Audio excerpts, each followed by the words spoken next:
Hello, good afternoon everyone.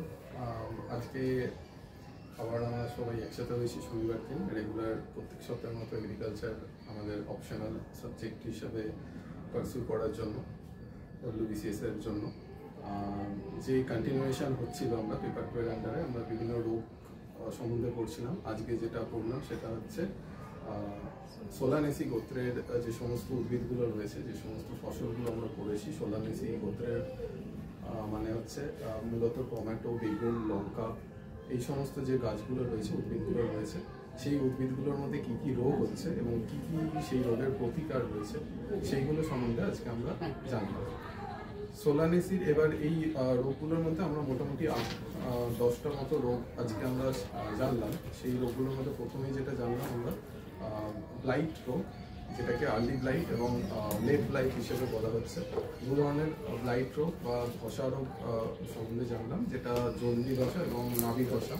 এক্ষেত্রে লক্ষণীয় যে জলদি ধসা ব্যাপারটা বীজতলায় হচ্ছে। বীজতলা অর্থাৎ চারা যখন গাছটা বীজতলায় মাটির ক্ষেত্রে মাটির দ্বারা সংক্রমিত হচ্ছে এবং পরবর্তীকালে গাছটা ম্যাচিওর হওয়ার সময় নাভি বা লেট ব্লাইট যে রোগটা রয়েছে সেটা হচ্ছে।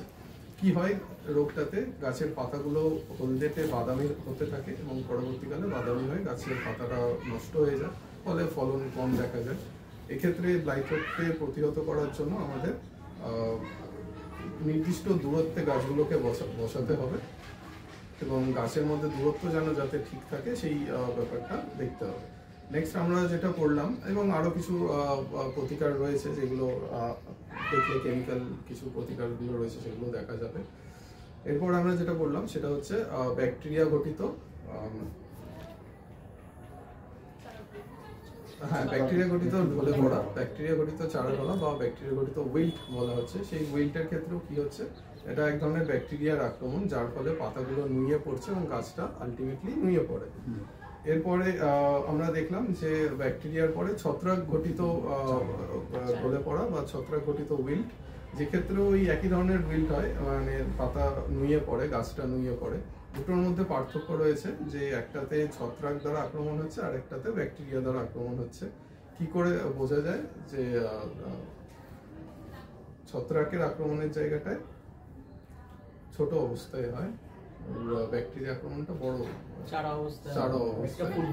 ফুল আসার টাইমে হয়। এই দ্বারা আমরা বুঝতে পারি যে কোনটা ব্যাকটেরিয়া ঘটিত, কোনটা ছত্রাক ঘটিত।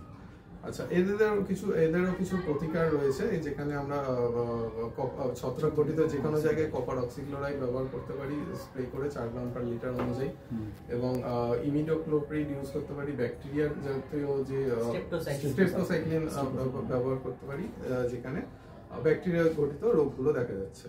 আচ্ছা, তার পরবর্তীকালে আমরা আরো কিছু রোগ দেখলাম, যেমন হচ্ছে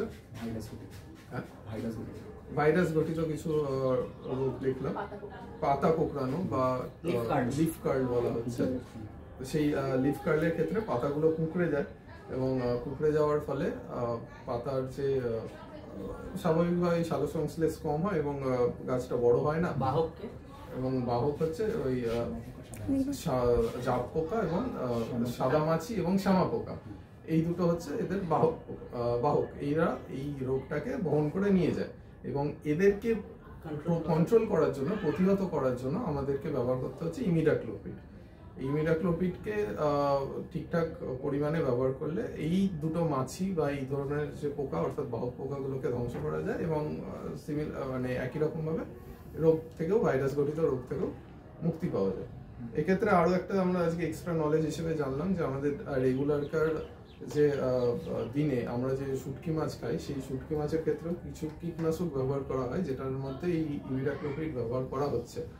যেটা কি কারণে ব্যবহার করা হচ্ছে না, তো এই শুটকি মাছ যাতে আরো তাড়াতাড়ি শুকিয়ে যায় এবং আরো ফ্রেশ থাকে, শুকিয়ে যাওয়ার পরেও দীর্ঘদিন যাতে ফ্রেশ থাকে, তার জন্য এই ইমিডাক্লোপিডকে একটু বেশি ঘনমাত্রায় ব্যবহার করা হচ্ছে, যেটা স্বাভাবিক আমাদের শারীরিক সুস্থতার জন্য অবশ্যই পরিপন্থী।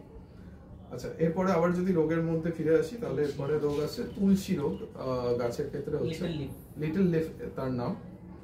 এক্ষেত্রে পাতাগুলো ছোট হয়ে যাচ্ছে, তুলসীর তো পাতার মতোই কিছুটা ছোট হয়ে যাচ্ছে এবং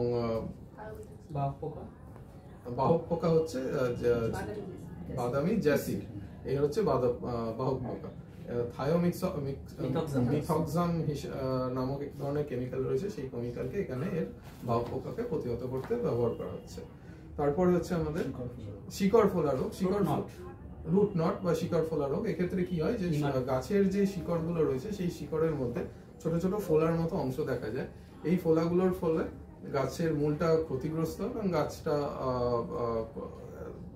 যেমন আমাদের আশানুরূপ ফলন দিতে পারে না। এক্ষেত্রে এই রোগটার মানে ধরার ক্ষেত্রে মূল যে কাজ করছে সেটা হচ্ছে নিমাটোড জাতীয় প্রাণীরা, এবং নিমাটোডকে প্রতিহত করার জন্য আমাদের নিমখোল ব্যবহার করা যেতে পারে, যেটা মাটিতে সরাসরি প্রয়োগ করা হয়।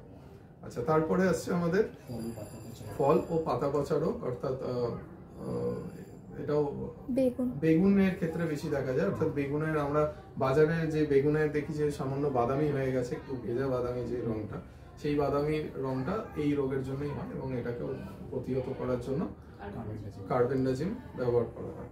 আচ্ছা, নেক্সট আমাদের আরো কিছু রোগ বললাম, যেটা হচ্ছে ফলের পেছনে কালো হয়ে যাওয়া। এই কালো হওয়ার রোগটাও মূলত টমেটো জাতীয় ফসলের জন্য বেশি হয়।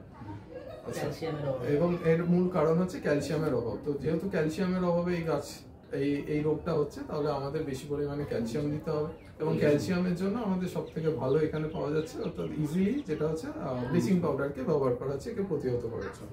এবং এটা পড়তে গিয়ে আমরা আরো পড়লাম যে ব্লিচিং পাউডারের ক্যানের ক্ষেত্রে ব্লিচিং পাউডার ইউজ করার ক্ষেত্রে আমাদের একটু সাবধানতা বজায় রাখতে হবে। অতিরিক্ত হয়ে গেলে তাতে ক্লোরিনজনিত সমস্যা দেখা যেতে পারে, তার জন্য ব্লিচিং পাউডারকে ঠিকঠাকভাবে ব্যবহার করতে হবে। আচ্ছা, এর পরবর্তী রোগ হচ্ছে হ্যাঁ, ক্যানটা কি এখানে ক্যান তো ওই চলে গেল ব্লিচিং পাউডারের সাথে আচ্ছা, ওই রোগটাকেই প্রতিহত করার জন্য আমাদের আর একটা প্রতিকার হিসেবে ক্যানকে ব্যবহার করা হয়, যেটার ফর্মুলা হিসেবে আমরা আজকে শিখলাম, যেখানে ক্যালসিয়াম রয়েছে, অ্যামোনিয়াম রয়েছে এবং নাইট্রেট রয়েছে। এটা ব্যবহার করার সুবিধা কি, কারণ এখানে ক্যালসিয়াম যেমন পাওয়া যাচ্ছে 25%, তার সাথে সাথে নাইট্রোজেনেরও একটা সাপ্লিমেন্ট হিসেবে পাওয়া যাচ্ছে।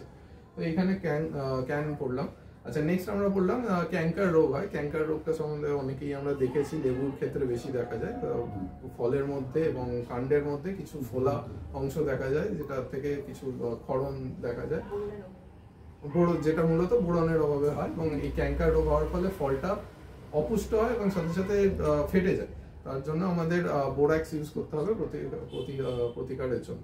তো এই আজকে আমাদের সোলানেসি গ্রুপের ফলন সম্বন্ধে, সোলানেসি গ্রুপের ফসলগুলোর মধ্যে কি কি রোগ হয় সেই রোগ সম্বন্ধে আমরা এই রোগ কটা জানলাম। 8-9টা রোগ রয়েছে এবং তার প্রতিকার সম্বন্ধে জানলাম। এর পরবর্তী পদক্ষেপে আমরা আরো এগিয়েছি, সেখানে আমরা পেপার 1-এ এসেছি, সেখানে আমরা ফসল চাষ